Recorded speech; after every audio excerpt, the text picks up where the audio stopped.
Good evening, everyone. My name is Barbara Dobbs-McKenzie, and I'm director of the Brooks Center for Music Research and Documentation, and welcome to the Graduate Center of the City University of New York for the 6th lecture in our annual series, Music in 21st Century Society.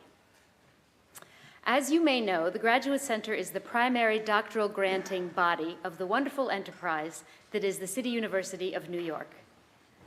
Here in what is formerly the B. Altman Department Store building, we are a hothouse of scholarship across many programs, centers, and institutes, teaching over 4,100 students.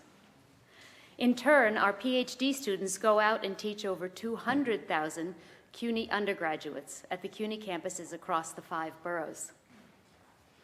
As a community of faculty and students committed to the idea that learning is a public good, the Graduate Center regularly offers public programs featuring eminent thinkers, writers, and artists. The Graduate Center is not just a place dedicated to advanced education and research, it's also a vector of ideas, where issues and ideas are framed in new and creative ways and shared with the city at large. Tonight's event is a prime example of that. The Brooks Center series, Music in 21st Century Society, aims to present talks and debates by major cultural figures addressing the changing consumption, creation, contexts, and valuations of music in today's society. The series is inspired and supported by Constance Old and her brother, the late Dr. Lloyd Old. Constance Old practiced landscape architecture and was the director of education at the San Francisco Botanical Garden, and later had a project at the Metropolitan Museum of Art identifying images of dance and music, which evolved into the Metropolitan Museum of Art Performing Arts Index. She has had a lifelong fascination with the performing and visual arts, and especially about how cultural ideology is manifest in the arts. Dr. Lloyd Old was regarded internationally as the founder of modern cancer immunology for the seminal discoveries he made about the relationship between cancer and the immune system.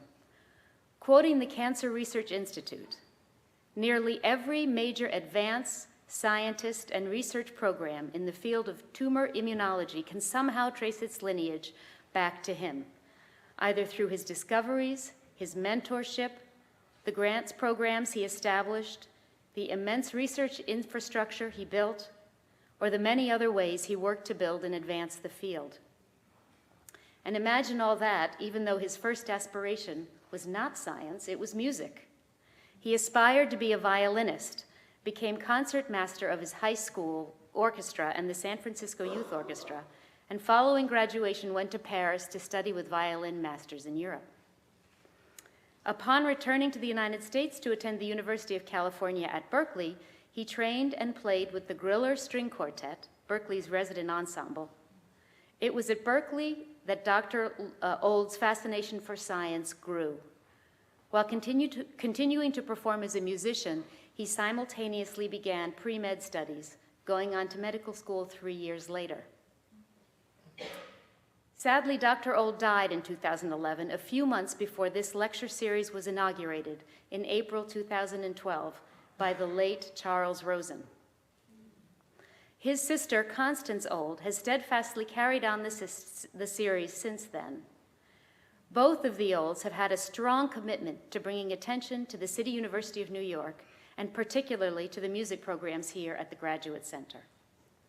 I would like to thank our wonderful donor, Constance Old, and the late Dr. Lloyd Old for making this series possible. And Constance, I think you should stand.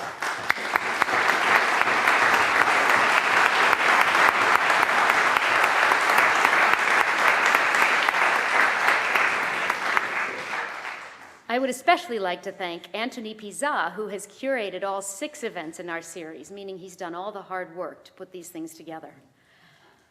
And finally, we're grateful to the support of the Public Programs Office and the excellent music programs here at the Graduate Center, our partners in bringing this evening to you. Let me outline the way the evening will proceed, and then I'll introduce tonight's speakers. First, we will hear a talk by the renowned musicologist Richard Taruskin.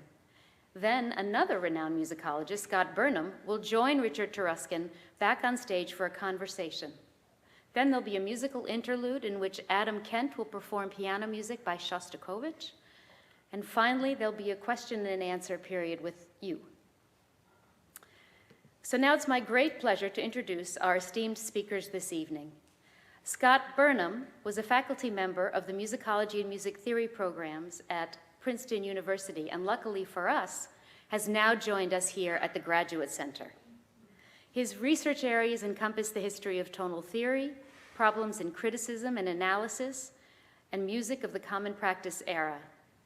He's a widely published author on Mozart, Beethoven, Schubert, and is the winner of the Wallace Berry Award for his book Beethoven Hero, among many other areas, publications, and accolades. Richard Taruskin is our guest of honor. Professor Emeritus at University of California, Berkeley, and you've heard me say Berkeley before tonight, there's a connection there with Dr. Old. Professor Taruskin has published many books and many articles on a myriad of topics, including Russian music, opera, historical performance, and more. Among his greatest contributions to the field of musicology is the 6-volume Oxford History of Western Music, the undergraduate classroom staple, Music in the Western World, A History of Documents, with Piero Weiss, the critically acclaimed The Danger of Music and Other Anti-Utopian Essays, and his award-winning book, Stravinsky and the Russian Traditions. But he does not only write for an academic audience. His accessible, seductive, often humorous writing style has made him a natural ambassador to all audiences. He contributes regularly to the New York Times, the New York Review of Books, the New Republic, and other such widely read media. His writing has received multiple awards, including the Noah Greenberg Prize, the Alfred Einstein Award, the Dent Medal, the ASCAP Deems Taylor Award, the Kinkledye Prize of the American Musicological Society, and many others. Indeed, the force and breadth of Taruskin's writings have made him a powerhouse in the discipline. And on a personal note, I remember as a graduate student many, many years ago, going to my first American Musicological Society conference. And I went to a paper in which Taruskin was not the giver of the paper, he was just in the audience. And that was enough to create at least a big buzz amongst the students, if not everybody else. There's Taruskin, everybody was saying. And I ran the other way because I was so daunted. I didn't want to meet him, I didn't want to introduce myself to him, because he was Taruskin. And so imagine my special honor and privilege in introducing him to you tonight. And without further ado, please join me in welcoming Richard Taruskin.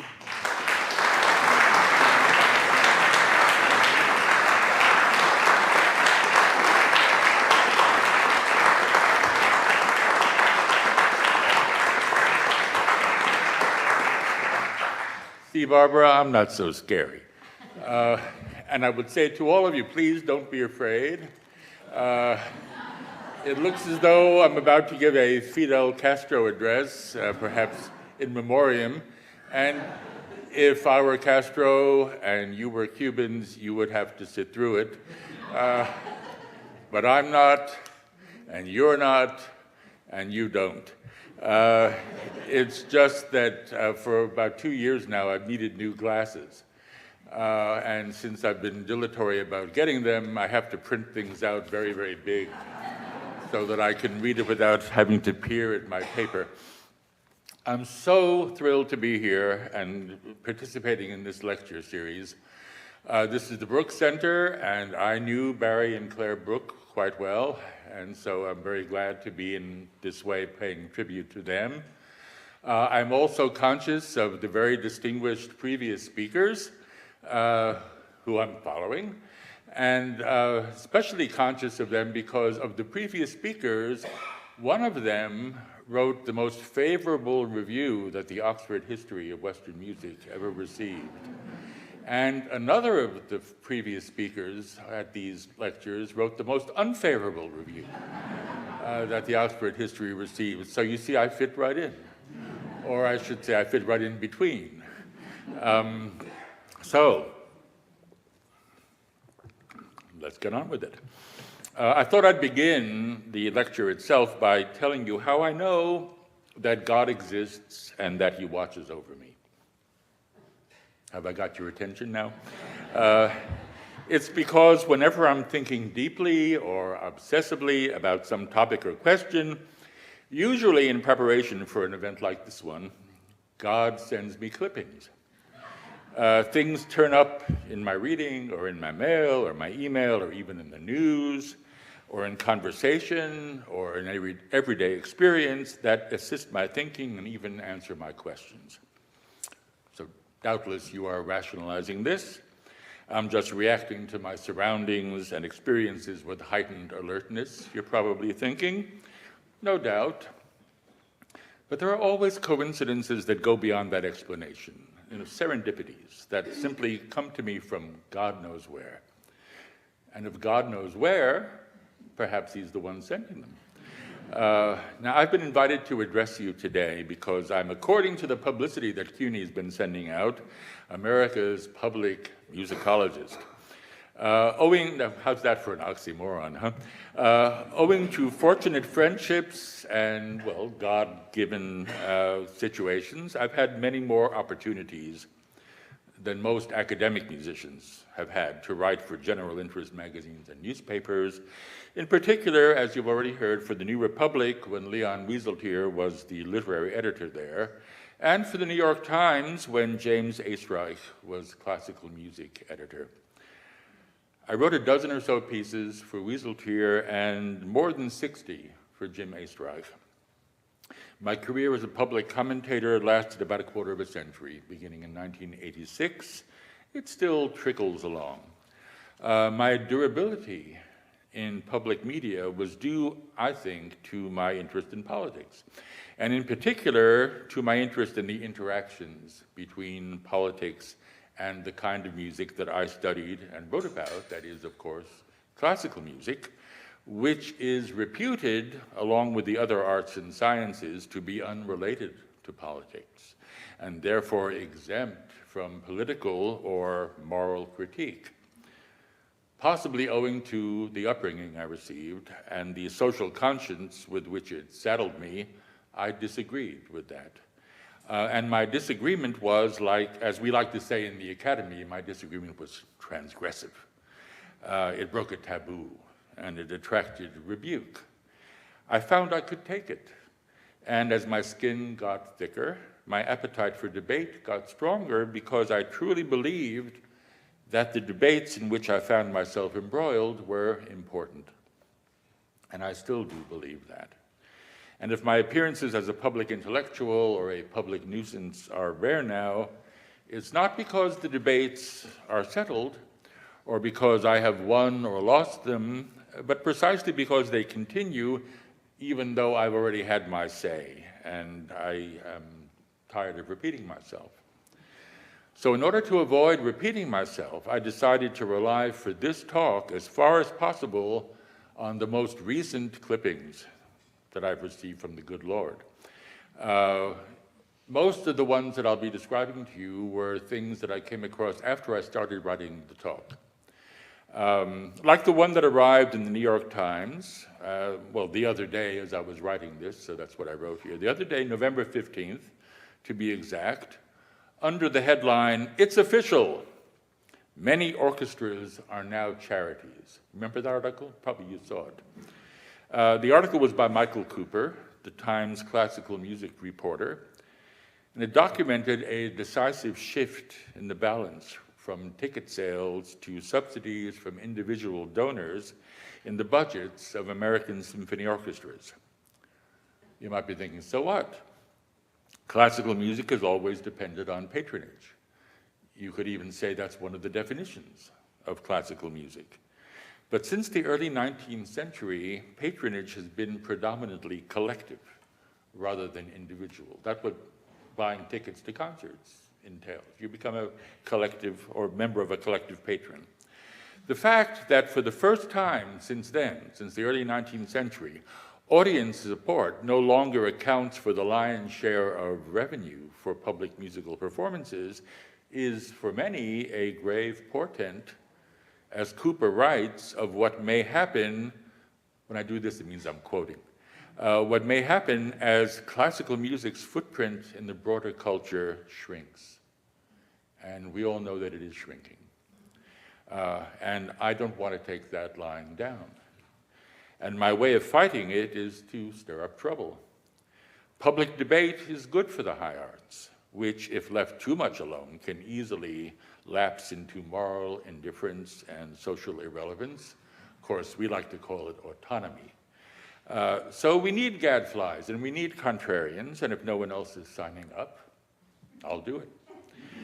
One should be willing to defend one's positions, lest one fall into complacency, which is just a Latinate way of saying taking it lying down.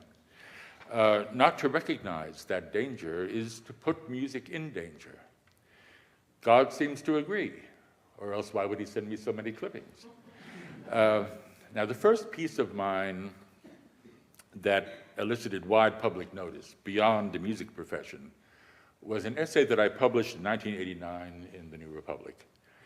I had written it during the fall of 1987 for the program book of the San Francisco Opera, which was putting on a production of Shostakovich's The Lady Macbeth of the Mtsensk District.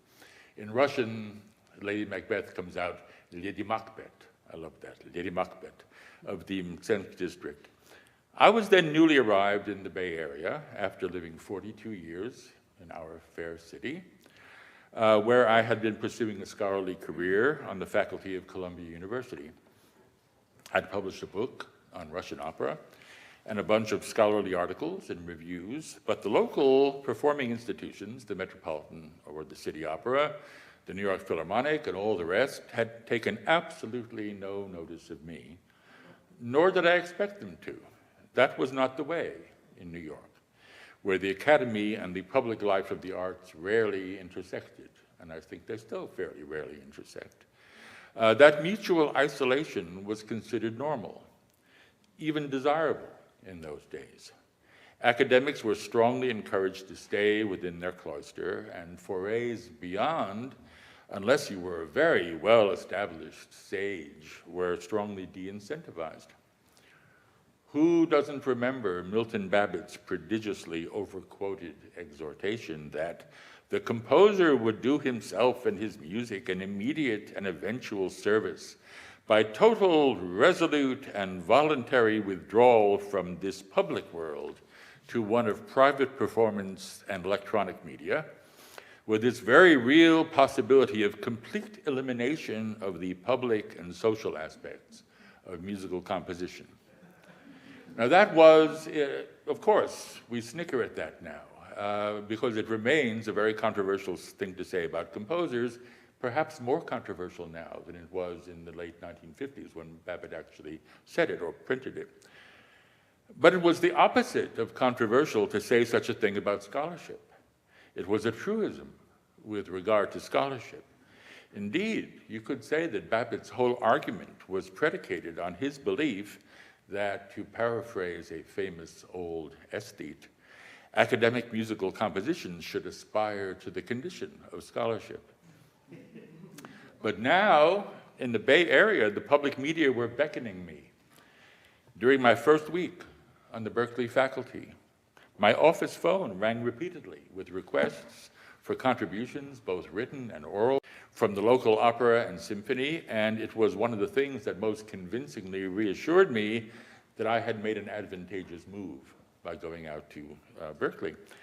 I craved a public voice, possibly because I'd given up a career as a performer in moving across the continent, and so I gave in to blandishment, and I accepted the opera's dual invitation to write a program essay and also provide a round of preview lectures for their opera guild on Lady Macbeth of the Mtsensk District. I still do those previews on an almost yearly basis, even though, and here's more evidence, like Michael Cooper was giving, the audiences that come to hear them now are drastically dwindling. Now, I had no idea that this gig with the San Francisco Opera would lead me so far beyond opera and so far beyond music into the wider world, but then I started doing my homework. I made a close comparison between Shostakovich's opera and its literary source, a novella by the same name, The Lady Macbeth of the Mtsensk District, by a writer named Nikolai Lyskov. Lyskov's Lady Macbeth was a monstrous serial killer, But Shostakovich had sought through his music to create sympathy for her and justify her murderous deeds. I'm sure many of you have seen the opera, so you know what I'm talking about. He did this in various ways, but mainly he used his gifts of musical characterization to manipulate the audience's attitude. The title character's music is beautifully romantic and humane. All the other characters, and in particular her victims, are set out in ugly, lifeless style. It's an amazing musical achievement, and it served what seemed to me not only a morally dubious, dehumanizing purpose, but one that was all too closely analogous to the rationalizations that were given in Stalin's Russia for the suspension of bourgeois morality in the name of the class struggle. I hadn't expected to come to this conclusion. It surprised and dismayed me as much as my eventual essay surprised and dismayed many readers, because Shostakovich's opera is famous in the history of 20th century music for having been condemned and banned in what now appears to be the signal act of Soviet art censorship. Its fate had cast Shostakovich as a victim, and victimhood implies innocence. Shostakovich's status as an innocent had, about a decade earlier, received an enormous boost with the publication of a book that I'm sure many of you remember. It was called Testimony, and it bore a subtitle which identified it as The Memoirs of Dmitri Shostakovich as related to and edited by Solomon Volkov. You might recall that the book's first-person narrative presented Shostakovich as an embittered dissident, resentful after a lifetime of mistreatment by the Soviet regime. And here I was, writing of the work that marked his first collision with Soviet power. I wrote this: "So ineluctably has the opera come to symbolize pertinacity in the face of despotism that it is almost impossible to see it clearly now as an embodiment of that very despotism." I'm very happy to say that the San Francisco Opera went ahead and printed those words in its program book. Their program editor in those days, a canny Croatian woman who I liked very much, her name was Koralja Lockhart, obviously her married name. She joked to me that people reading it would have already bought their tickets, so say what you like. I had by then written exactly once for the New Republic, when Simon Karlinski, a Slavist on the Berkeley faculty, passed along to me a book he had been asked to review that was based on a dissertation that he supervised, which gave him a conflict of interest. Leon Wieselt here had written me a nice note after that piece was printed, inviting me to submit more work, so I sent him this piece about Lady Macbeth. And I added another paragraph to give it a more topical spin. The fatwa against Salman Rushdie over the satanic verses was in the news early in 1989 when this article ran in the New Republic, so I connected it to the matter that I was addressing this way. In the liberal West, I wrote, "As we have been proudly reminded in recent weeks, we don't believe in banning works of art. If it's because we believe that they cannot threaten life and morals, then we are more vulnerable than we imagine to the dehumanizing message of this great opera. If it is because we believe that ethics has no bearing on aesthetics, then the process of dehumanization has already begun.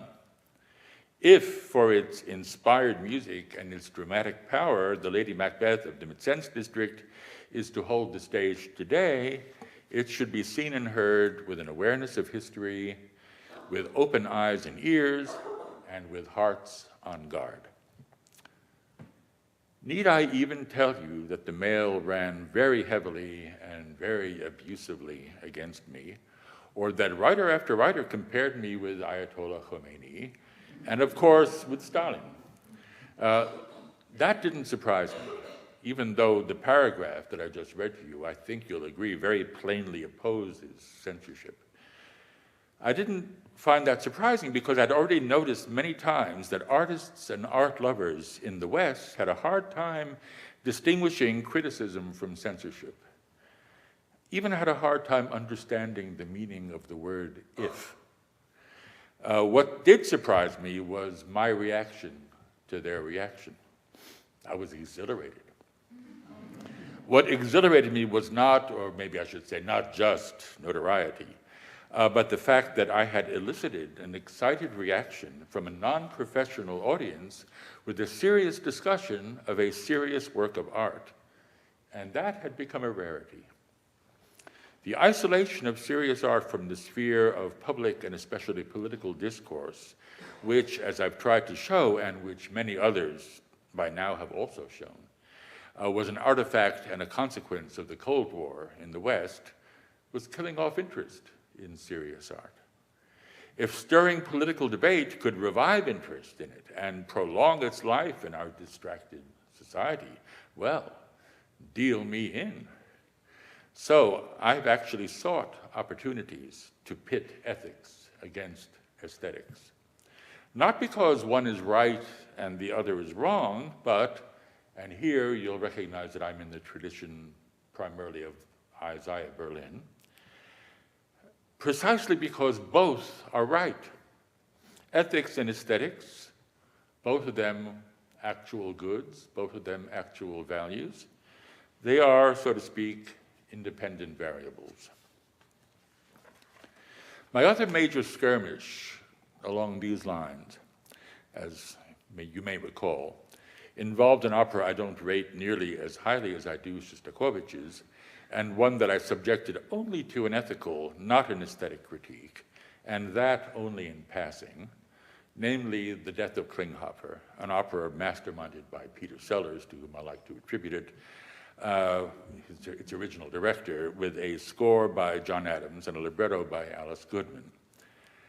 I never said a word against its artistic qualities. I never even said a word about its artistic qualities. But in the years since I wrote about it, again, in the wake of something more important, namely the terrorist attacks of September 11th, 2001, my review, which wasn't even a review, has always been the piece the opera's promoters had been at pains to refute. Rather than a review, it was merely an example. That is, I cited Klinghoffer as an example, among others, in a general consideration of the ethics versus aesthetics issue. Because of its recent date and its freshness in memory, The Death of Klinghoffer became, you might say, Exhibit A, the prime test of my case about independent variability. The connection between the opera and the events of 9/11 was the voluntary decision, as you might recall, of the Boston Symphony Orchestra to cancel a performance of excerpts from the opera out of consideration for the feelings of the recently bereaved. I voiced approval of that decision, and that once again brought forth charges of advocating, and in this case, even abetting censorship. The title of my talk today, The Many Dangers of Music, is a paraphrase or a parody of the title that the Times editors, Jim Astrup, put atop that piece when it ran. They called it Music's Dangers and the Case for Control. Now, 2 years ago, when Klinghoffer finally came to the Met, attended by the usual clamor, I was interpellated, as we say in the Academy. I was called out by various reviewers and bloggers who demanded that I comment on the new production, where in 2001, my defense of the Boston Symphony Orchestra had led to my being lumped by John Adams and a number of British journalists with John Ashcroft and Donald Rumsfeld, remember them? This time, 2 years ago, without even opening my mouth, I was lumped with Rudy Giuliani, who I'm sure you do remember. If those demanding a word from me had sent me airfare and tickets, I would have gladly complied, but I never actually got to see that production, and I couldn't fairly offer a take. I would like to observe, nevertheless, that 3 times now, producers of the opera have responded to ethical critiques of the work, specifically to critiques of its claim to even-handedness in the portrayal of the Palestinian hijackers and their Jewish victim. So they have responded to ethical critique even as they have consistently rejected the premise that a work of high art can properly be subjected to an ethical critique. And of course, that was the attitude of theirs to which I objected. The first time this happened was the original creative team responding. After the first American performance at the Brooklyn Academy of Music in 1991, by removing a comic scene that juxtaposed a pop music characterization of the Jewish characters with the opening chorus, which portrayed the Palestinians in exalted tones inspired by the choruses of Bach's Passion settings. Second time, it was Penny Woolcock, the director of the first movie version of the opera, who responded by putting a couple of silent Israeli Jews, they were silent because no part was written for them, a couple of silent Israeli Jews, identifiable by tattoos as Holocaust survivors, on board the Achille Lauro, the hijacked ship. This was to balance the Palestinians better than American Jewish tourists who had no legitimate claim to the disputed land. And the third time was the New York production I didn't get to see, but about which I read a lot of reviews. Tom Morris, the director of the new production, responded implicitly to ethical critique by showing the actual murder on stage, rather than hiding it. Now, I'm not claiming that these concessions were vindications of my own or anyone else's specific criticisms, but they are acknowledgments, even if only backhanded acknowledgments or tacit acknowledgments, that ethical critique deserves a response from serious artists as well as from purveyors of popular culture, which everyone agrees is properly subject to ethical scrutiny. So have you ever asked yourself, why is that? That we find it normal to make ethical critiques of popular culture but not of high culture? That's the question I've been spending years addressing. And all I've ever attacked has been the claim of privilege. I do think that the position that I've espoused over the years has gained some ground since the end of the Cold War in Europe, which knocked the strongest prop out from beneath the wishful old German romantic cliche that, in Arthur Schopenhauer's words, the history of art and philosophy is schuldlos und nicht blutbefleckt. Blutbefleckt. Say that 5 times fast. That means guiltless and unstained by blood. But even now, I am often brought up short by renewed resistance to my resistance to that idea. Sometimes quite unexpected, and I don't at all take for granted that you, my present audience, are with me on any of this. My most recent reminder was the clipping from God that furnished me with my gambit tonight. I thought of organizing the talk around my clippings from God when I got this. I was already writing this piece when I received an email from the dramaturg, or maybe the program editor from the Bavarian State Opera, which is putting on a new production of Lady Macbeth by Shostakovich, in which the director is Harry Kupfer. Really great director, venerable by now. He's in his middle 80s. He's formerly East German, wonderful director. The program editor wrote me for permission to reprint my old San Francisco essay, specifically in the form that it took when it was published in the New Republic. They wanted it in that form precisely because of the opening that I had appended to the piece, in which I summed up the case against the authenticity of Volkov's purported book of Shostakovich memoirs. This book has been largely discredited in this country, by no means primarily through my efforts. The chief exposers of Volkov's fraud were Simon Karlinski and Laurel Fay, but I was the one with the megaphone because I could write about it in the New York Times. No one in this country, certainly no serious writer or scholar, would quote from that book now without serious qualification. In Germany, however, I am informed by my Munich correspondent, the book still has currency. And so they particularly wanted to reprint what he called the great Volkov part, especially since the conductor of their production, Kirill Petrenko, coming from Russia himself, has always had his doubts about Volkov. That's what the Munich guy told me. Well, so far so good. But then he went on. There's one big question, though. Your take on the opera is quite harsh. I've been discussing this with my colleagues intensively, and while we all agree that your perspective is as original as it has its merits, and is certainly worth hearing for a larger audience, I, for one, was thrilled to read a dissenting opinion at last, it sort of differs from our stage director's interpretation. Naturally, and not really a problem, but for us as an opera house, it's still rather a stretch to say in print that we play an opera that endorses mass murder. That isn't quite what I said. But I won't get into that because the man from Munich wasn't really disagreeing with me. He was just voicing qualms about the impression my essay would make on the audience to whom he had to sell the opera.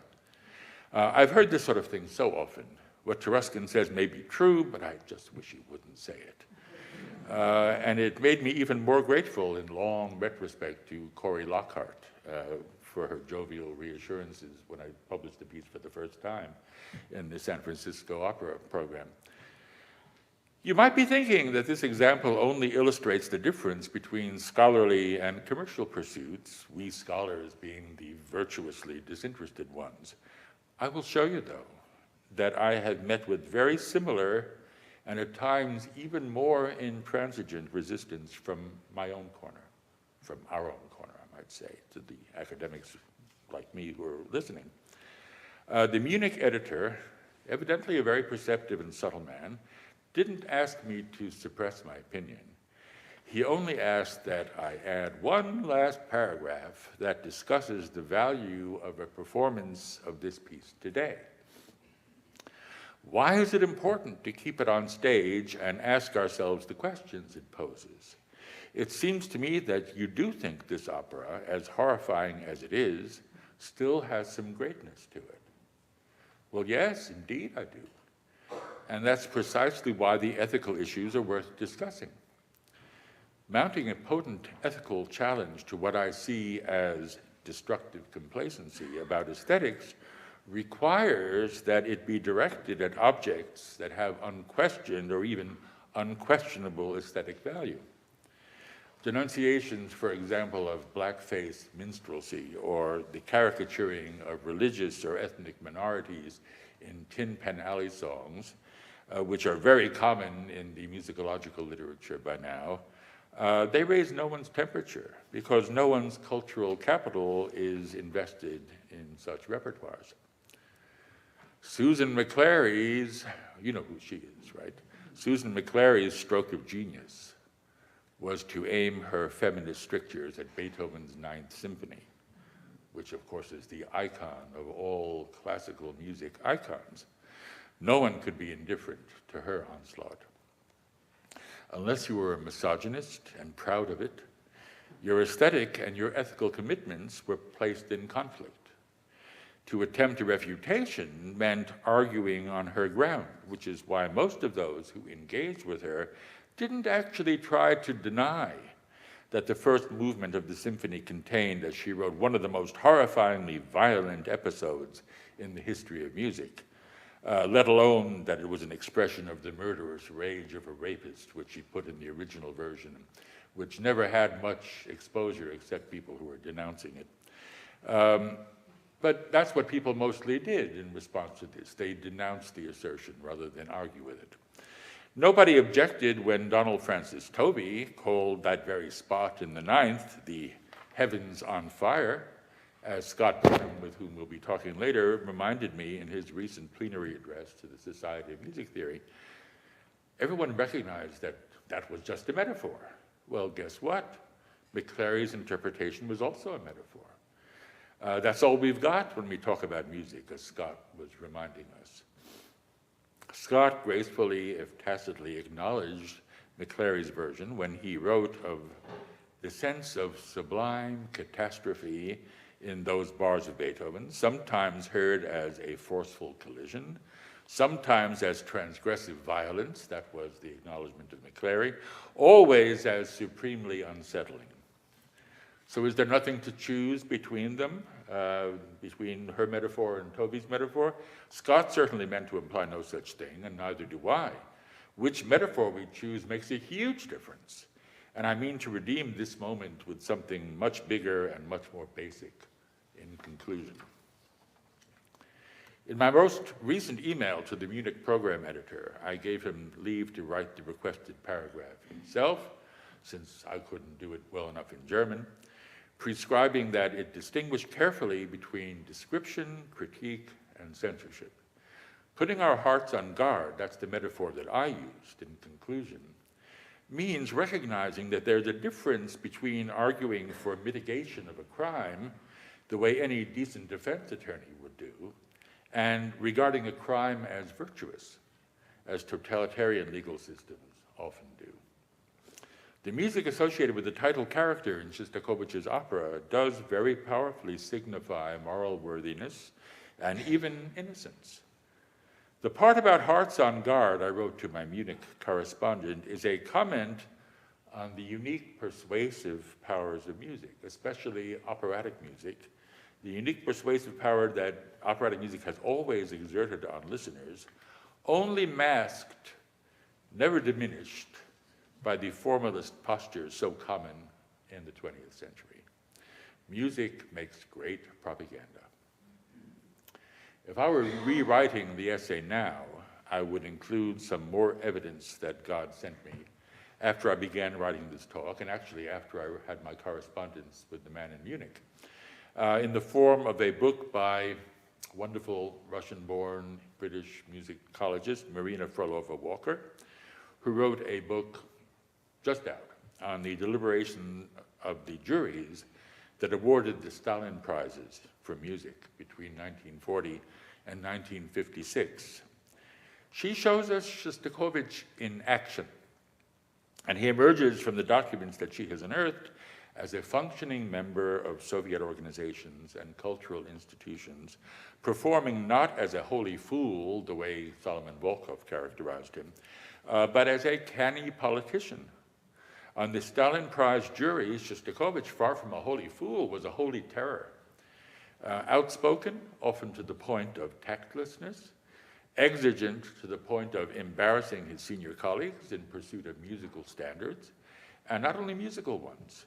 Particularly revealing are the blunt remarks through which Shostakovich succeeded in quashing a Stalin Prize for Anatoly Alexandrov, who was a composer considerably senior to him, for an opera based on the Bella chapter from Mikhail Lermontov's novel, A Hero of Our Time.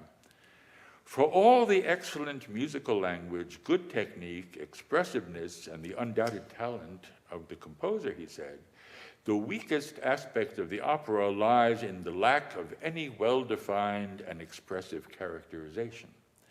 And so Bella sings more or less the same musical language as Pechorin and the others. These are all characters in the novel. I'm not insisting on the use of Wagner's leitmotivic principle. There are operas where such leitmotifs are lacking, but the characters are still well defined. Carmen and Don José are vivid figures, but here everything is flattened out by the same fine writing of a good quality. The main shortcoming here is the lack of definite musical characteristics. And this is exactly what makes an opera, in that high sense of the word which we should demand, a musico-dramatic work. Well, reading this, one's appreciation is raised anew of what made Shostakovich's two operas the great achievements that they were. In his critique of Alexandrov's work, Shostakovich showed his grasp of what makes musical drama tick. Indeed, what gives it an advantage over spoken drama. The composer controls more than a playwright can control by determining not just the character's lines, but also the tempo, the volume, the contour, and the register of their delivery. He, in effect, combines the jobs of author, actor, and director in fashioning, or as Shostakovich says, characterizing a role. And by exercising this multiple function, he controls more than the characters on stage. He also controls the audience's perceptions of the characters and manipulates their reactions to them. That ability to manipulate the audience's response is the source of the composer's power. And it's the source of music's danger. And it isn't confined to opera. believing that it's an important aspect of teaching music within a humanistic curriculum. An important aspect is to raise ethical as well as aesthetic issues, and to raise them with respect to art that we value. I have made it a habit to try to incite within my students collisions between their aesthetic and their ethical commitments. In the classroom, my favorite vehicles have been oratorios by Bach and Handel. The Bach example, as you could easily predict, is the St. John Passion, which, following its biblical source, the Gospel according to St. John, names die Juden, in Luther's translation, the Jews, as the crowd calling for the death of Christ, rather than das Volk, the people, the way St. Matthew had it in his Gospel, and Bach, therefore, in his Passion. I began using it as an instrument for raising ethical issues as a result of an incident that took place early in my teaching career. Before I had ever thought to depart from the attitudes that had been instilled in me by my training. My earlier habit had been to present the two passions side by side, representing the St. Matthew Passion by its monumental and essentially pictorial opening chorus, characterizing the whole oratorio through it as a contemplative work, and representing the St. John Passion with the tense exchange between, it's an exchange carried on in recitative and in choral recitative, so-called turba choruses, between Pontius Pilate and the crowd who will not allow him to let Jesus off. And that characterizes its whole oratorio as a more dramatic, quasi-operatic work. It was a student who was made uncomfortable by the characterization of the crowd as Jews, because she recognized the word Juden as meaning Jews, who queried the appropriateness of using that particular part of the St. John Passion as an illustration. She put me on the spot. At which point another student said, but the Jews, after all, were responsible for the death of Christ. I asked him, in preparation for the discussion that I saw we were going to have, how he knew that. From Bach, was the answer. And yeah, it shocked me, because for the first time I was actually seeing that a great work of art had done someone harm. So that became the topic of the day, and it's been a topic for me ever since. The strategy I adopted from then on, which is now reflected also in the Oxford History, is to present the two passions side by side, hoping that nobody will notice the Jews the first time around, so that later I can come back and confront the class or confront my readers of the Oxford History with the matter and ask them, given that no reputable historian today blames the Jews for the death of Christ, and even the Catholic Church, as you know, got around to absolving them in 1964, whether it is objectionable to perform a text that incorporates a libel that has led to bloody persecutions. There are many possible answers to that question, and I don't necessarily endorse any one of them. It's the question that I consider important. And I insist that the question be properly framed, not whether St. John was right or wrong, the writer of the Gospel was right or wrong to blame the Jews, not whether J.S. Bach was personally anti-Semitic, because people always want to defend him personally, or whether exposure to the work can affect belief, since I have evidence that it can and has. The question doesn't involve Bach. And it doesn't involve the congregation of religious believers that he served with his art, but it involves the people who perform the work today, and particularly those who perform the work under secular auspices before religiously and ethnically mixed audiences. What are their ethical responsibilities? Do they have ethical responsibilities? If so, to whom do they have ethical responsibilities? Bach is long dead, I wrote in the Oxford History, but the St. John Passion lives on. Jews not only hear it nowadays, they often participate in performances of it, and they're sometimes shocked to learn what it is that they're singing. And here I was thinking of the incident that took place at Swarthmore College, when students their chorus was putting on the St. John Passion, and some of the Jewish kids who were singing noticed die Juden. They didn't know any German, so they thought Bach was saying, "Die, Juden." But, you know, but they still weren't wrong.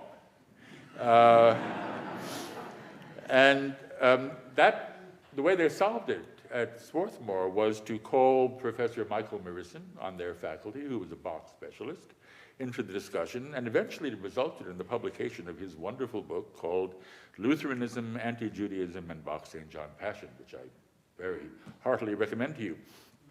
But back to the Oxford history. So are they wrong? That is, those who notice and object. Does Bach's music redeem the text? Would it impair Bach's work from the standpoint of its present social use if the text were amended to exclude the blood libel?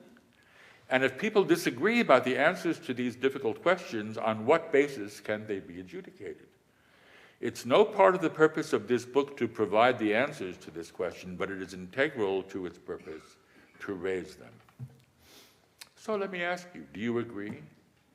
Not everyone does. The Oxford History's most distinguished reviewer, Charles Rosen, objected vociferously to my raising these questions. He wrote, Taruskin asks if we have the right to listen to the chorus in Bach's St. John Passion, where the Jews demand the death of Jesus. He hastens to say that he's only posing the question, not giving an answer. But some questions are too foolish to be asked.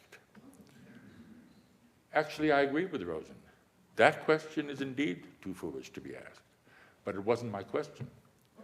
To deflect the question onto the matter of rights, do we have the right to listen to it? I never asked that. But that makes it very easy for the critic, because yet again, it stigmatizes ethical concerns as censorship, which enabled Rosen to admonish me that the proposal to censor the art of the past to hide unpleasant aspects of history puts Taruskin with one foot in the camp of those who would ban Huckleberry Finn from the shelves of our school libraries.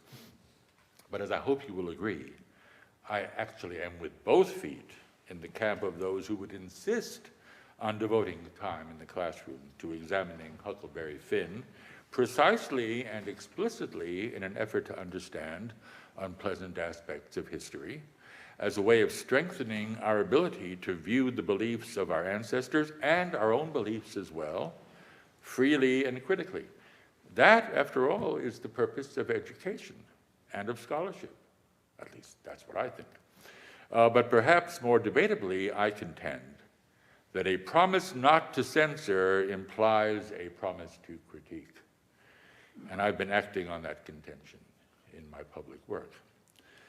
The specific purpose to which the passage from the Oxford history that I've just read you concerning the St. John Passion was addressed was the purpose of exposing rhetorical strategies, both in the historiography of art and in the works of art that are the subject of historiography, and the harm that rhetorical strategies can do. I think it's remarkable that my calling attention to this potentiality has made me a controversial figure on today's musical intellectual scene. People have been writing about the danger of music since, well, Plato, at least.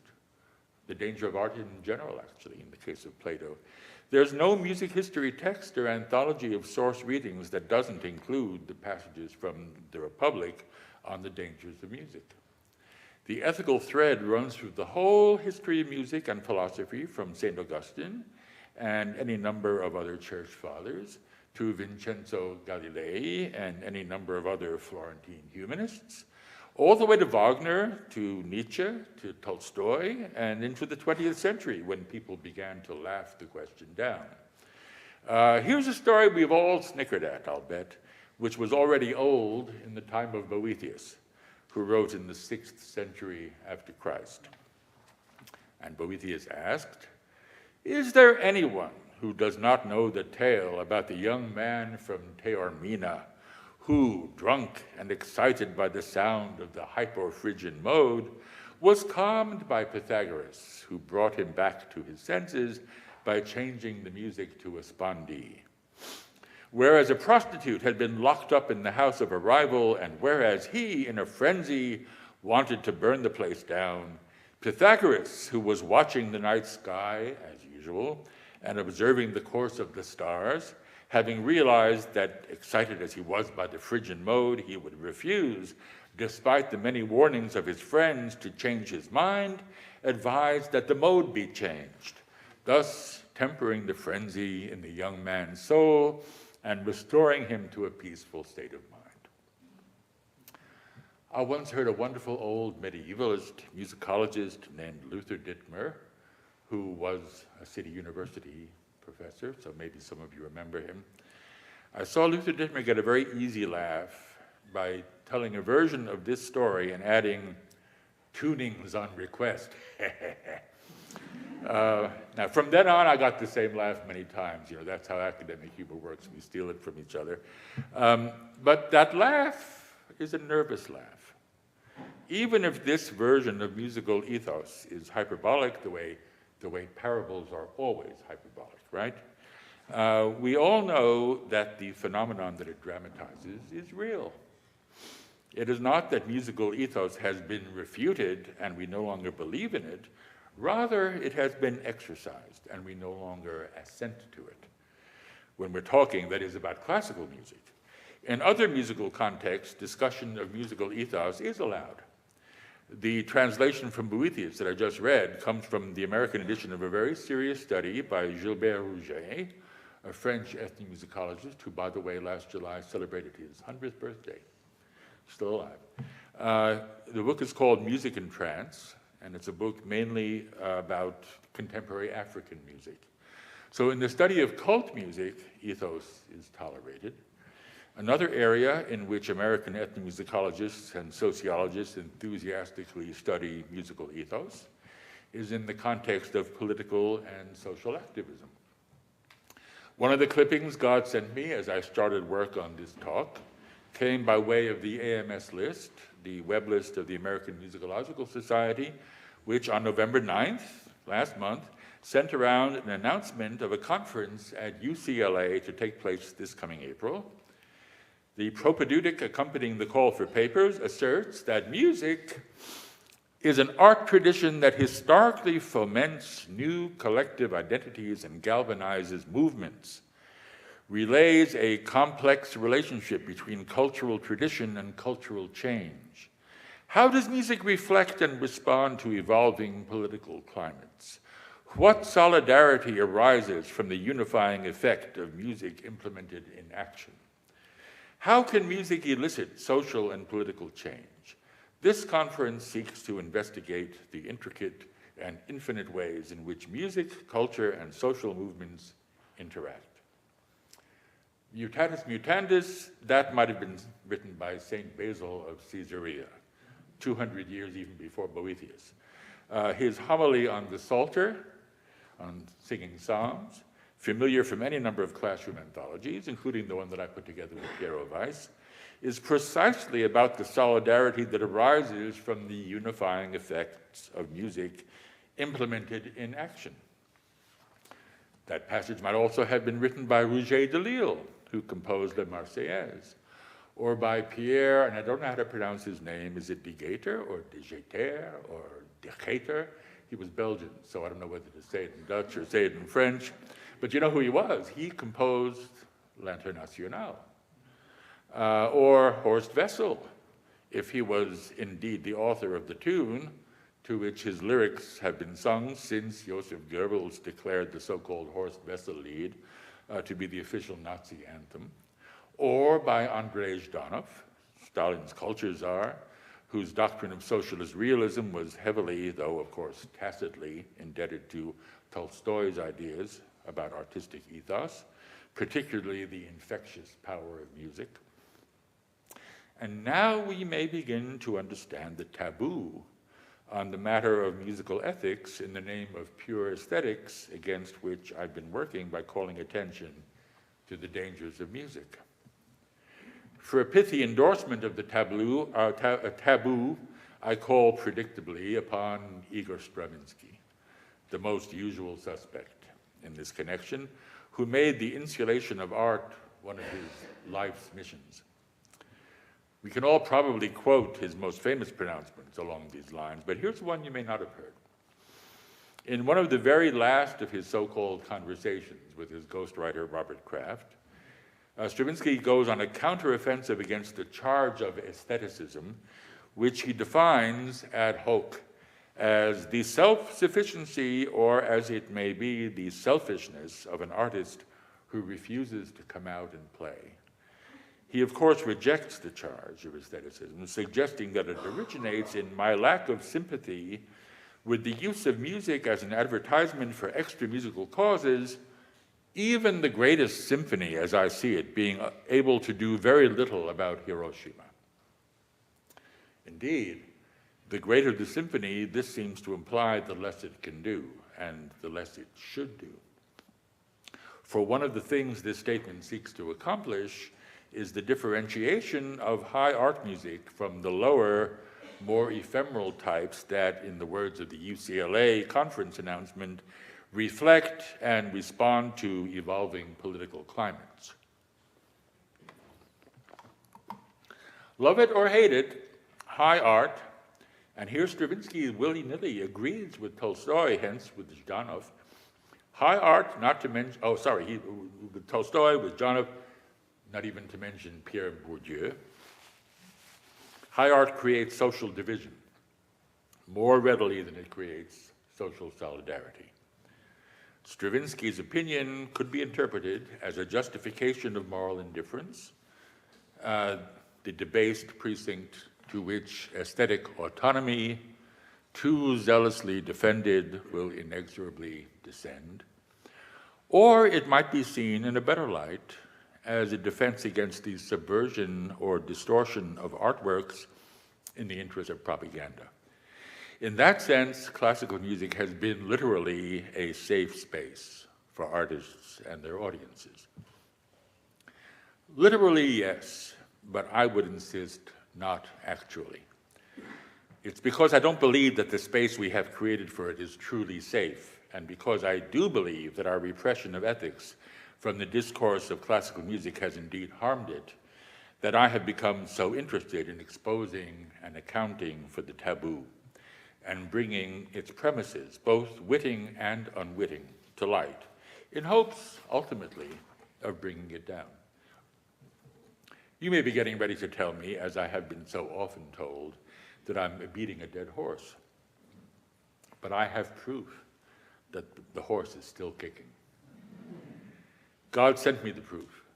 God sent me the relevant clipping the very day I was writing this paragraph. That really proves it was God, doesn't it? This paragraph that I'm reading to you, I wrote it on November 16th, in case you're interested. When I dropped in at the UC Berkeley Music Department, which I only do sporadically now that I'm an emeritus prof, and I found the latest music textbook catalog from Oxford University Press containing a full description of a new music appreciation text by R. Larry Todd, whom I'm sure many of you know, and who I, of course, have known a long time, which is advertised as adoptable for the spring of 2017, that is to say, it's imminent, forthcoming. It's billed, of course, as innovative because all textbooks are billed as innovative, but its actual innovations are in technology, not in content.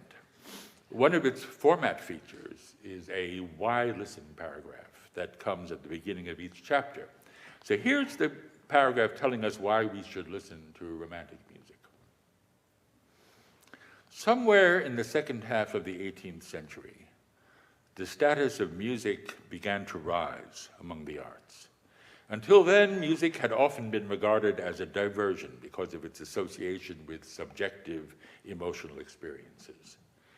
But with the transformation brought on by the Romantic movement, including its new interest in subjectivity, music acquired new allure and prestige.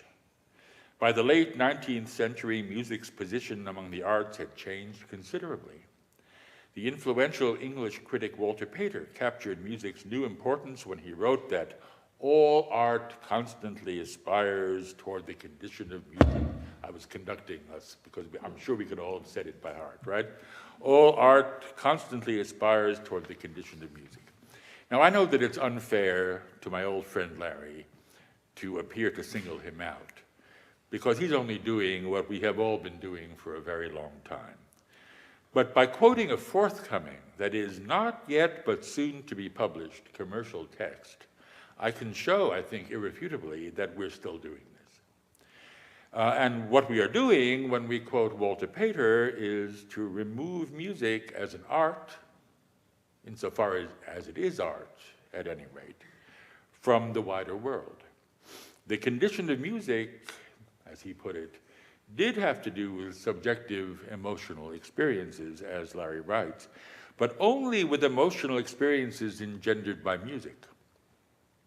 It was not a mimetic theory, let alone an ethical theory, that Pater and his progeny promoted, and only in the mildest and most decorous way was it an arousal theory, for it placed the highest aesthetic value on form, and by extension, that means on technique, thus prefiguring all those approaches to art that I have tried to characterize and, yes, impugn, as embodying what I like to call the poetic fallacy. Poetic from the word for making, so it's the fallacy of putting only the maker's input in our purview. Because it is a fallacy, and we still teach it. While in all other kinds of art, it is possible to distinguish the matter from the form, and the understanding can always make this distinction, yet it is the constant effort of art to obliterate it, wrote Pater to explain his famous dictum that we all know by heart. As to why I regard it as a fallacy, Pater stipulated that the mere matter of a poem, for instance, its subject, namely its given incidents or situation, or the mere matter of a picture, the actual circumstances of an event, the actual topography of a landscape, are nothing without the form, the spirit of the handling.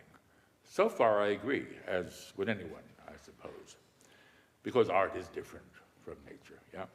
But then Pater writes that this form, this mode of handling, should become an end in itself.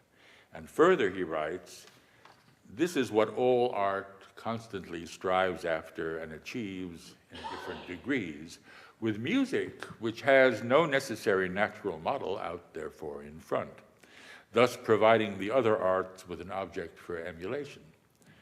Ultimately, form must banish content from our minds. That's Pater's main contention. All that should matter to us in this view is the quality of the maker's input. And that's why I call it poetic, borrowing the term from the so-called tripartition semiotique. There's the maker's side, there's the receiver's side, never mind the third side. It's a fallacy insofar as it excludes the matching viewpoint of the apprehender, who of course notices all the things that Pater stigmatizes with the word mere. The matter, the subject, the incidents, the situation, the topography, and reacts to them. We all do it when we're listening, not lecturing. We react to it despite being instructed to ignore them, because you can't instruct somebody to ignore anything. The jury will disregard the outburst from the defense counsel. They can't, and everybody knows it. The danger of music lies in the perception, not the making, and to ignore the perceptual aspects, even as one affects to be training listeners, as music appreciation texts claim, that's an act of evasion that lowers rather than raises consciousness. Hence, it lowers defenses, and composers know this very well. As Larry Todd's appropriation of Pater shows, music appreciation received its mandate from the Victorians, with Matthew Arnold at their head. In this country, it was the viewpoint promoted by the old guard of newspaper critics, originally Bostonian, about whom Joseph Horowitz has written so longingly, beginning with John Sullivan Dwight and proceeding through Henry Craybill and Henry Fink and W.J. Henderson and Olin Downs. These were the critics who posited a priori that the effect, hence the purpose of art, although they never would have used the word purpose, was moral uplift. And the higher the art, the higher it lifted you up. That there could be any moral danger in such an enterprise was unthinkable, not to be suggested. But that's already a danger. It's a twofold danger. Teaching people that love of art ennobles them doesn't teach them anything except self-regard. You're left wondering with George Steiner, who to a reporter said, how to explain those who sing Schubert in the evening and torture in the morning? And he was thinking of the Nazis, of course, who truly loved their Schubert, and I think understood him just as well as we do. This is Steiner again. I'm going to the end of my life haunted more and more by the question, why did the humanities not humanize? I don't have an answer, he said. Did you ever hear anything so sad? But that's because he was asking the wrong question. Where did the question go wrong? I blame Immanuel Kant. Right back at the beginning of what we call aesthetics, that change in the status of the arts to which Larry Todd draws attention in his new textbook. Kant, with his insistence on disinterestedness in our evaluation of art, and in its making as well, insofar as the artist should demonstrate no purpose beyond the purpose of making. That's what Kant called Zweckmäßigkeit ohne Zweck, purposiveness without purpose. You'd think that with that criterion in mind, Kant would place music at the top of the heap like Pater did. But no, he placed music at the bottom, precisely because it didn't convey propositions. So while music, he wrote, was the highest among those arts that are valued for their pleasantness, nevertheless, if we estimate the worth of the beautiful arts by the culture they supply to the mind, music will have the lowest place because it merely plays with sensations. Like so many literary persons, Kant thought music was just a pretty tinkling. Or to use his own analogy, a sonic perfume, a purely sensuous pleasure or phenomenon. And the only danger music could pose, accordingly, was the same as the danger posed by perfume, that is, unwelcome diffusion. So let's face it, like another otherwise admirable person, Vladimir Nabokov, Kant was militantly tone-deaf. And at least one of his contemporaries knew it and called him out. This is the clipping from God which, though I am presenting it in conclusion, was the one that started this whole talk on its way, when I received from the University of California Press a book for blurbing, Philip Bollman's brilliantly annotated edition of the musical writings of Johann Gottfried Herder. Now, I, of course, knew Herder as the philosopher whose study of Baltic folk songs had laid the foundation for Romantic nationalism. And the word folk song is Herder's coinage, Volkslied. That was his idea. And I knew his theories about music and language, but what Bollman's edition first brought to my attention was his last treatise, which was called Caligone, if that's how you say it, written in 1800, the last year of the 18th century, when music was on the brink of its fatal embrace of the work concept, as Lydia Gurr, who is among us tonight, has made us all acutely aware. Herder names Kant. He never names Kant. Herder never says the word Kant, but he paraphrases Kant so closely that I don't think we're left in any doubt as to whose recent writings on music Herder found to be contrary to all experience. How can you prefer the visible to the audible, he wants to know, Herder wants to know. Here, of course, he's paraphrasing another unnamed but easily recognized predecessor, Gotthold Ephraim Lessing, and his Laocoon, a book that I too have often prescribed to the perplexed or the ailing. Lessing did not venture to choose between the arts of time, which are audible, and the arts of space, which are visible, but for Herder, music surpasses any of the arts of the visible. It must surpass them, he wrote, just as spirit surpasses the body, for music is spirit, related to the power of the innermost strength, that of movement. Music derives its power from its invisible movement, through which it speaks to us, moving us with true impact. And, he wrote, we ourselves, Does anyone know how? Sense this impact without opposition, but with real power. And now a truly remarkable passage, which will remind anyone who knows them of famous discussions of music by Schopenhauer, by Edward Hanslick, by Susanna Langer, by Roger Sessions, and several of our own contemporaries. Herder wrote this way back in 1800. Every moment is temporary for this art, that is music. And so it must be, for it is precisely the ways in which it is shorter and longer, stronger and weaker, more and less, that produces its meaning, its impression.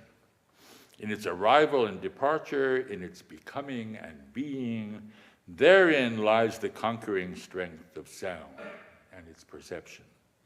In the ways this or that tone combines with others, in the ways tones rise and fall, disappear, or raise and renew themselves on the string stretched by harmony toward eternal, insoluble laws, therein lies my soul, my courage, my love and hope. You effervescent spirits of the air, come with gentle tones and flee, move my heart and release me to an eternal longing through you and to you. That is just beautiful.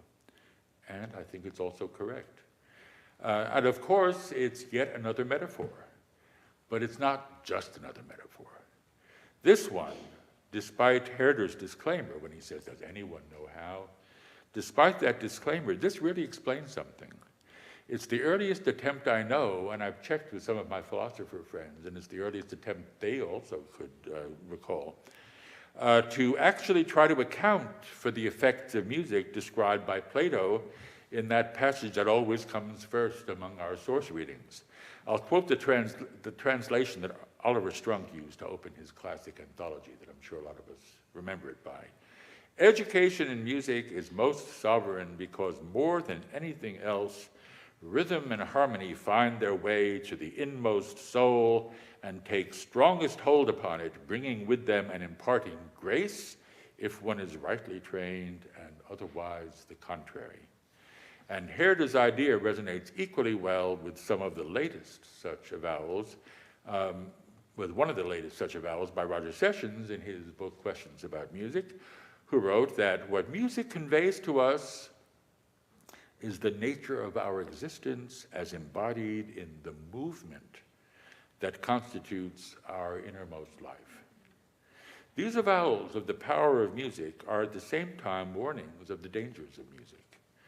Edward Hanslick, so often and so wrongly dismissed as a formalist, who seems to have read his Herder, had the wit to observe that the concept of motion has up to now been conspicuously neglected in investigations of the nature and effects of music, but it seems to us the most important and fruitful concept.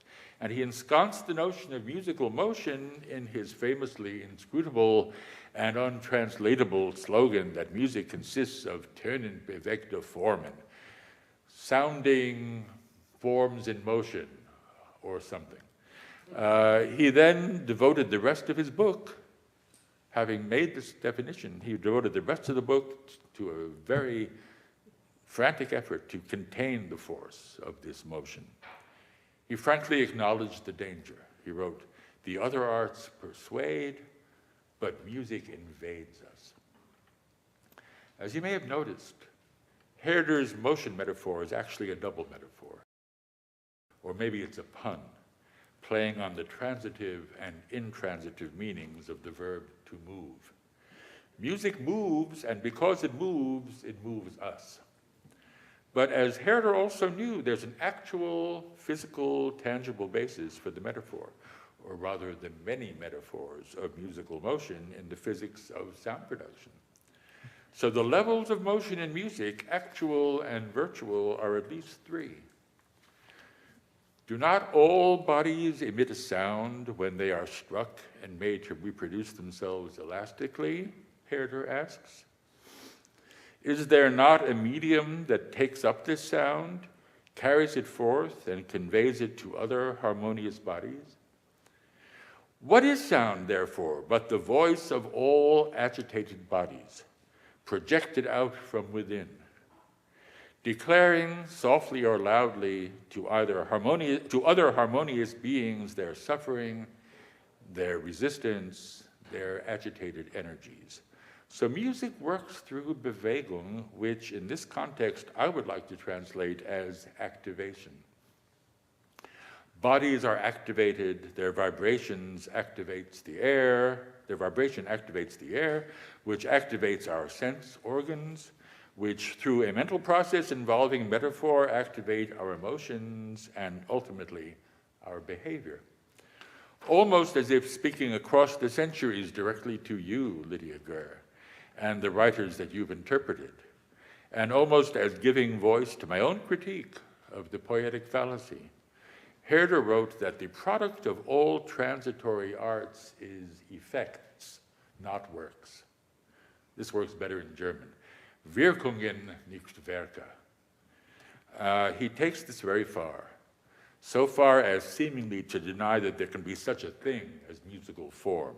He wrote this: with regard to the sensations and even shapes that reach us through hearing, we cannot speak of the fixed outlines and forms presented by the eye, for in fact the ear never configures in a fixed manner. Even if tones could constitute forms or parts of forms, they would all last only briefly. Each tone takes its form with it and buries it. Here, of course, Herder went too far. Our minds can indeed store a series of impressions and constitute them as a shape in memory, constitute them retrospectively as a shape, and therefore, afterwards in anticipation. And such abstracted shapes can be generalized and classified, and there's no harm in this as long as we remember that those shapes exist in us, in our imaginations, rather than in the music. This is how the metaphor of musical form must have started. And eventually, of course, it led to Form and Lehre, the prescriptive study of musical forms, which has done a lot of harm. Again, and as promised, we are dealing here with a choice between two viable metaphors. But the primary effect of music, I hope we'll agree, is more as Herder describes it than as Hanslick did, when actively resisting the Bewegung in his Tönend bewegte Formen, he compares music to an arabesque, which is visible and, as Lessing would insist, static, although it must, of course, originate in a motion of pen or brush-wielding arm. What proves the point about primacy for me is the memory of my first full-strength encounter with the man whose genius for musical invasions gave Hanslick the fright that produced his famously regressive, famously evasive theory. And of course, I'm talking about Richard Wagner. And it was in 1959, when I was 13 going on 14. Friends of my parents who had a subscription to the Metropolitan Opera were going to a wedding. And they had to miss a matinee of Tristan and Isolde, starring Birgit Nilsson, whose recent Met debut in the role of Isolde had made front-page news. My parents were going to the same wedding, so the ticket holder's grandson and I got the tickets. I was still a little young for Wagner at full strength, and sitting through the entire opera, even in a box at the old Met, lucky me, it was an endurance contest. But the final aria, you know, Isolde's Verklärung, which everybody calls the Liebestod, hit me with a force that I had never yet experienced when listening to music. And by then, I was already an avid and somewhat knowledgeable, or at least somewhat opinionated listener. It stayed with me for days. And it was, I think, precisely because I was not anticipating its effects of motion and assimilating them to notions of form, but rather allowed myself to be caught up in their unfolding and shattered upon their arrival, that they were so strong. It was harmonic motion or progression, a metaphor, yes, but boy, it certainly seems real, that invaded me and showed me that such a thing was possible. Harmonic motion is an especially tortuous, or you might say sophisticated metaphor, and one highly dependent on acculturation, so it could only affect me because I was by then, as I say, an avid and experienced listener. But it was the very metaphor that Wagner consciously invoked when he wrote of navigating the sea of harmony. I've played Nilsson's recording of the Liebestod to my classes from the moment I became a college teacher, precisely to show my classes what music can do thanks to its motion metaphors, and hoping that it will have an effect on them like the one it had on me when I first heard it. But although I still appreciated its force on those subsequent occasions, and of course I was much more consciously aware of how Wagner was achieving this miraculous Wirkung, I never felt it again as strongly as I did that first time, partly because it was now formed to me, something that existed in memory outside of actual elapsing time, that was now apprehended in anticipation, and of course, if apprehended in anticipation, it means I was braced for it. So there are two main musical metaphors, movement and structure, and they're in contradiction. And if the contradiction isn't noticed more often, it's because the metaphors themselves are so familiar as to have become naturalized. We often don't even think of them as metaphors, and this applies most especially to structure, which is often assumed to be an immanent property of music, even by today's professional philosophers. But if you look up the word structure in any dictionary, you will see that it refers literally to space and only metaphorically to time. My trusty dictionary, the 1950 edition of the American College Dictionary, which has been on my desk a long, long time, gives 7 meanings for the word structure. Now here's the last one. The manner in which atoms in a molecule are joined to each other, especially in organic chemistry, where it is represented by a diagram of the molecular arrangement. I chose only this one to quote, although I could have quoted all 7. Trust me, they're all about space. But I quoted this one because, as anyone knows who's ever looked into a music textbook, whether music theory or music history or music appreciation, the structure of a musical composition is almost always represented didactically by an abstracted diagram. That is to say, represented visually, which is to say, represented in a form that substitutes space for time. Lessing would object, along with me. And that, I suggest, is how classical music creates its safe space. Looking at the score or at a diagram that represents the harmonic trajectory that, as Scott Burnham says, David Lewin used to say, clobbered 14-year-old me in 1959, and has surely clobbered many of you when you heard it with fresh ears.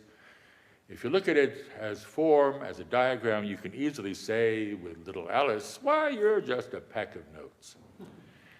If we really thought about what a clobbering piece like Stravinsky's Rite of Spring, when danced as a ballet rather than pranced through as an orchestral track meet or dissected in the sterile music theory lab, if we really thought about what it's showing us, we might well be revolted. As we might be revolted if we understood the text of Prokofiev's gorgeous-sounding Zdravitsa, which is a hymn of praise to one of the 20th century's great butchers, or Orff's Carmina Burana, the original Springtime for Hitler. I especially loved talking about Carmina Burana with my undergraduate music history classes at Berkeley because practically everyone in the class had sung it in high school, and they just adored it. But I worked the other side of the street, too. When presenting Milton Babbitt's composition for 4 instruments, which the class reliably hated, I gave them reasons why they might love it. The main reason, it turns out, is not unrelated to the reason why everyone loves Isolde's Liebestod. When the 4 titular instruments finally play their complementary trichords, the 3-note shapes, from which the row that governs the piece is assembled simply and in order at the very end of the piece, the sense of arrival is palpable and moving if one has analyzed the music to the point where one can recognize that a process has reached completion. Even a piece of serial music can have a discoverable and meaningful trajectory, can have a sense of movement. So I hope it's obvious that I am not in any simple ideological way opposed to formal analysis or any of the other things that musicologists do. I too talk about structure, but I try to keep it in perspective and keep it real. My position may be reminding you a little bit of Carolyn Abate in her celebrated polemic called Music, Drastic or Gnostic, which is another plea to study Wirkung rather than Werke. But I reject her third sentence. I'm sure you all remember what her third sentence was. Her third sentence is, shouldn't this be what we do? Which of course really means, shouldn't this be what you do? And all that follows from that. And if it were my article, I would have called it Music, Drastic, and Gnostic. Both need attention. We can go on studying Werke alongside Wirkung, fine with me. The thing is to get rid of taboos, not to exchange old ones for new ones. I don't know whether that will stop our orchestras from becoming charities, but if talk about music engages difficult, dangerous issues like the ones I have sought to raise, it may become more engaging, and perhaps more listeners will be engaged by the talk and then by the music. Thank you very much.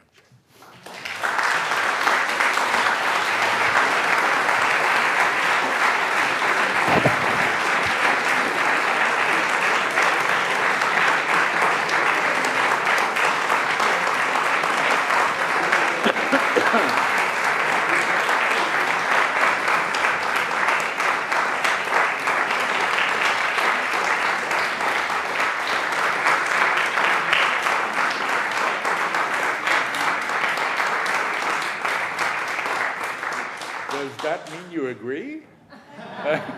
We'll see. Scott, you're coming there, right? Okay. Well, have a seat.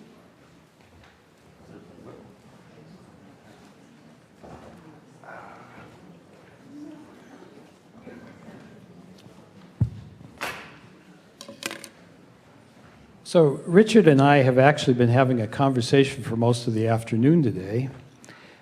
So we're probably going to have kind of a micro conversation. We're a little conversed out. Of course, you weren't there, and we didn't videotape it or anything. But we'll give you sort of a, as I say, a micro conversation. And perhaps the worst way to start such a conversation is to invoke Beethoven. Because if you want to keep it brief, but I was thinking when I was listening to those marvelous things that Herder said, and certainly Schopenhauer was probably reacting to Beethoven's music, and that sense of motion, that visceral sense in his music in particular, has often prompted me when I give public lectures about Beethoven.